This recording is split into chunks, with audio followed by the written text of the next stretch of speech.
Taylor Swift introduced herself to the world as a good old blonde, blue-eyed, all-American girl with her debut single, Tim McGraw. With lyrics referencing Georgia stars, Chevy trucks, and faded blue jeans, she tapped into typical conventions of country.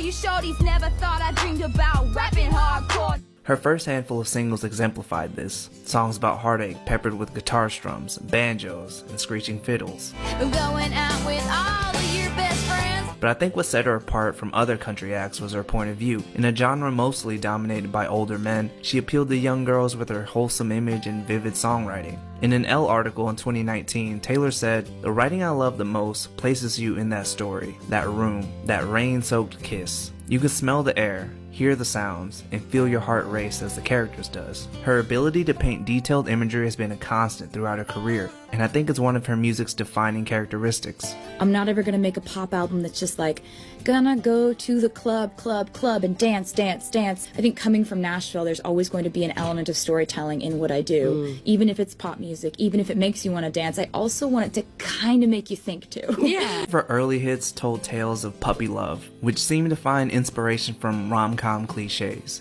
Like in You Belong With Me, she portrays herself as the unpopular nerdy girl who understands the boy in a way his superficial girlfriend doesn't. She's an awkward girl who likes books and studying instead of partying or cheerleading. Of course, she's secretly in love with him, and of course, in the music video, she removes her glasses to reveal the beauty that was there all along. Now, this trope has some real, "I'm not like other girls" energy, but thankfully Taylor has since moved on from this cliche. Meanwhile, in Speak Now, she's a former lover crashing the wedding of the man she's meant to be with. Both songs depict familiar stories that we've seen countless times in shows and movies, but their success is a testament to Taylor's ability to meld these tropes with catchy melodies and engaging lyrics.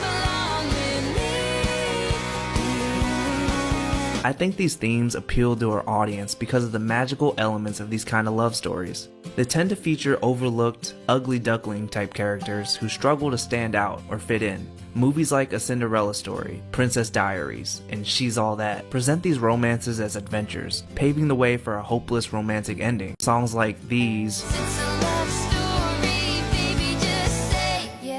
reveal Taylor to be a daydreaming country girl chasing the idea of love and hopeful for a fairy tale-like ending with her Prince Charming. They're adolescent fantasies of magical romances with picture-perfect endings. I think a lot of teenagers, including myself, were able to relate to this idea of wanting the perfect romance. It seems Taylor eventually grew out of this view of love, but more on that later. She also revealed a more vulnerable side, with songs like Teardrops on My Guitar and 15. In these songs, she illustrates the concept of innocence and portrays how imperfect and unsatisfying love can sometimes be. I write songs not just to put them on albums, but I write songs to help understand life a little bit more. It just is what I need to do to feel like I can make a little more sense of everything.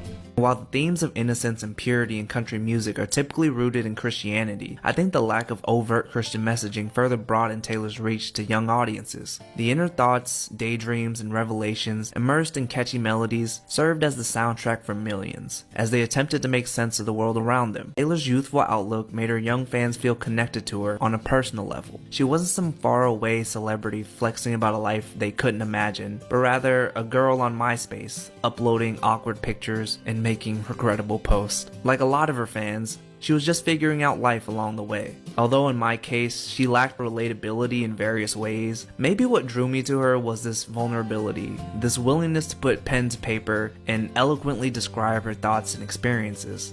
It felt genuine. She wrote about what moved her, love, and heartache. And though these themes in her music didn't really change over the years, the way she presented them did.